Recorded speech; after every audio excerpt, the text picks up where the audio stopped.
મિત્રો કામ કરીને ફૂલ થાકી ગયા છીએ ને અત્યારે બનાવવાનું છે આપણે જમવા માટે નાસ્તો કરવા માટે બટેટા પૌવા. તો બટેટા પૌવા માટે લાવી નાખે છે બધું સામાન ને બધું સામાન કટિંગ કરી નાખ્યું છે. બટેટા પણ બાફી નાખ્યા છે. લીંબુનો રસ આપણે બધું સામાન કટિંગ થઈ જશે. ડુંગળી ને બધું ઘણી વાર આપણે શોર્ટકટ વિડીયો દેખાડીએ કારણ કે લાંબા લાંબા વિડીયો પણ આપણે દેખાડ્યા છે. આખા બટાકા પૌવાના તો ફટોફટ બનાવવાના છે બટાકા પૌવા. તમને તૈયાર થઈ જાય એટલે દેખાડી બટાકા પૌવા.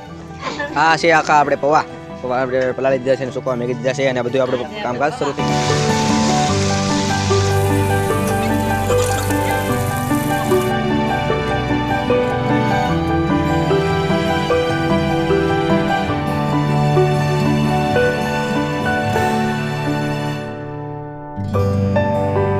બની જાય છે બટેટા પૌવા અને બટેટા પૌવા તો બધાને ખાવા માટે ને બધે આવી ગયા છે ખાવા માટે. કેવા બન્યા છે તના કાકા?